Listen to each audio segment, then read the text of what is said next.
Welcome to the first press conference of President von der Leyen, dedicated to the readout of the first meeting of the College of Commissioners. President, the floor is yours. Thank you very much, and a very warm welcome from my side too. Yes, I want to report from the very first college meeting, which was for the very first time a paperless college meeting. It was completely digital. So it's a first important step towards a digital organization. I know that as a whole we have still a very much to do, but having a paperless college is an important first step. I want to report on what we've decided on today in the college, the working methods. And then we had reports on COP25 in Madrid. The HRVP reported briefly from NATO. The Commissioner Lenarčič about Albania, where he's going to travel to today, to be there tomorrow. And Vice President Jourova and Commissioner Reinders reported from Malta. So first of all, let's have a look at the working methods we have been deciding on today. The Commission sees itself as one team. Yes, we do come from very different backgrounds and different countries. We have different political colors, but we work as one college for one union, and this is our European Union. We have all our say in the college. We decide together, and it is important that when we have taken a decision, we also thereby take ownership, all of us, on this subject as it has been decided in the college. I emphasize this because we always say that Europe is strong when it is united and when it acts as one, so the unity has to start here at the core of the European institutions in the college. We have organized the work of the Commission in such that if you look at my 6 priorities and the guidelines, they are of course all interconnected. For example, climate and digital have a strong interconnection for an economic growth strategy, but we organized it as such that an executive vice president or a vice president is responsible for a cluster with different commissioners. We call them commissioners group, and they are chaired by the respective vice president or executive vice president or HRVP. These commissioners groups will ensure coordination and coherence across the Commission, but the decisions, of course, are being taken in the college. We have been taken a decision on the Geopolitical Commission. Of course, the HRVP will support me in coordinating the external dimension of all commissioners' work. Our external action will be systematically discussed and decided on by the college. That was the reason, for example, that today we had the NATO report. We will have every Wednesday in college now a report on external action. And we have created a new preparatory body, the so-called EXCO, External Coordination, that brings together the cabinets of all commissioners to bridge mainly the action that is external and internal, because both have a strong influence on the Commission's work. A few more topics on the composition of our cabinets.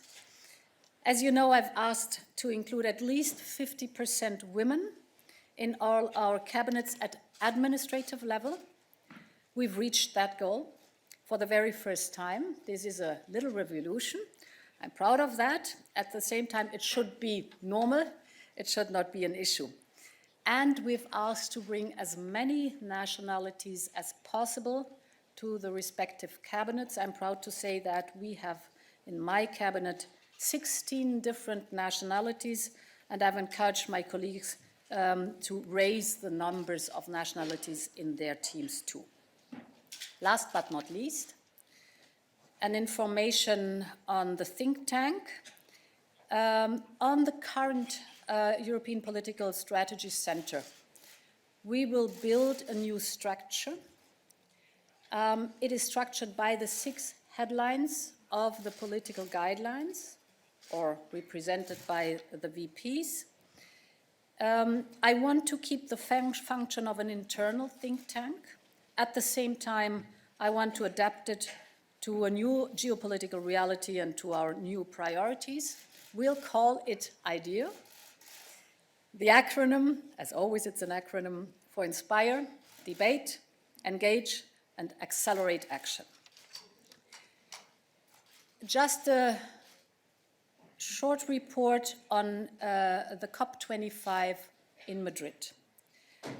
First of all, I want to commend Spain for an outstanding work in putting up within 3 weeks this huge conference. This was impressive. I think it was very good that I was there on my very first working day on Monday to contribute to making the European Green Deal a reference for climate action.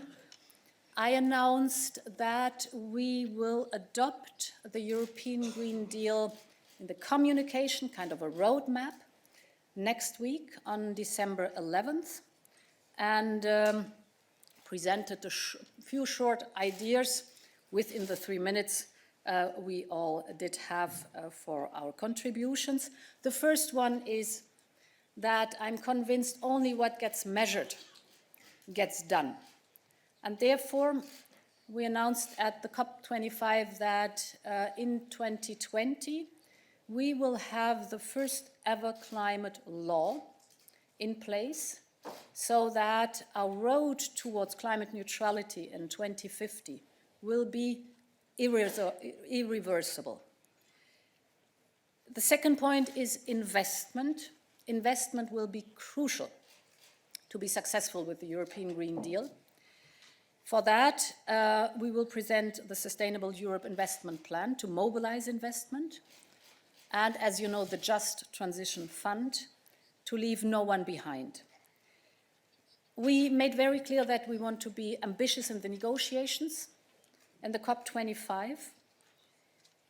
I think the European Green Deal could be seen as a real contribution to something like a global Green Deal. It was good to see that all the European leaders, President Sassoli was there and President Michel was there too, are more or less increasingly aligning on the European Green Deal. So it's going in the right direction what our continent is concerned, but of course the COP25 is a vast international one. Impressive is that we have the shared view that Europe can be and must be a front runner in this topic. But obviously, they are also concerned how we're going to finance that, mainly the transition. And it is true that we do not all start from the same point.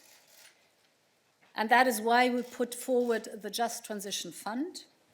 I want to inform you that we are working towards an aspirational target of mobilizing under the Just Transition mechanism, together with the EIB group, 100 billion euros of investments during the period of the next MFF.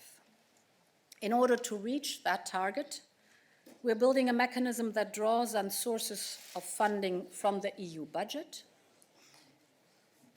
from the European Union, but also co-founded by the member states, as well as the EIB group, to leverage the necessary public and private means.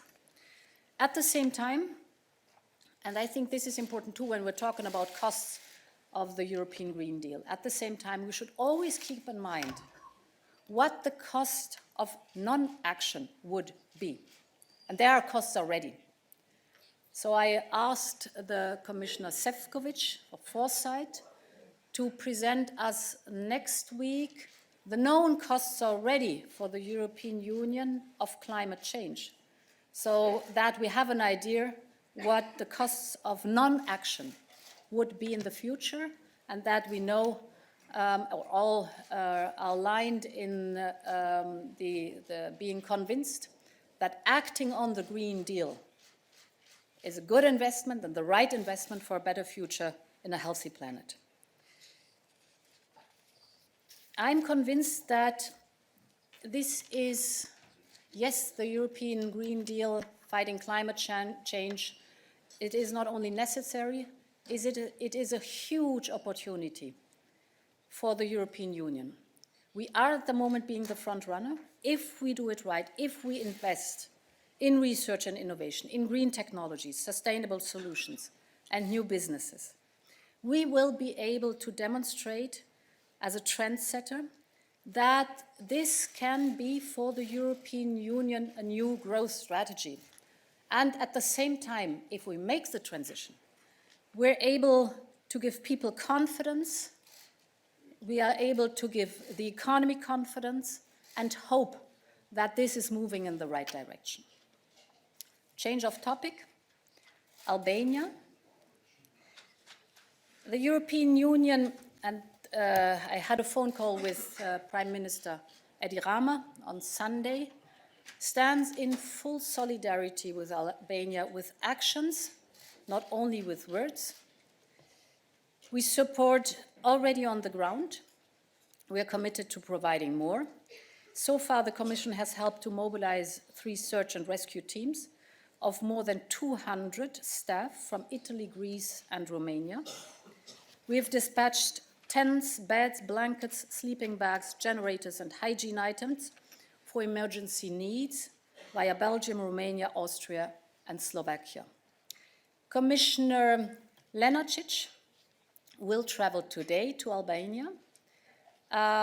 He is there mainly to provide acute assessment for the state the buildings are in that are affected, and of course to have a primary assessment on what kind of help is needed for reconstruction.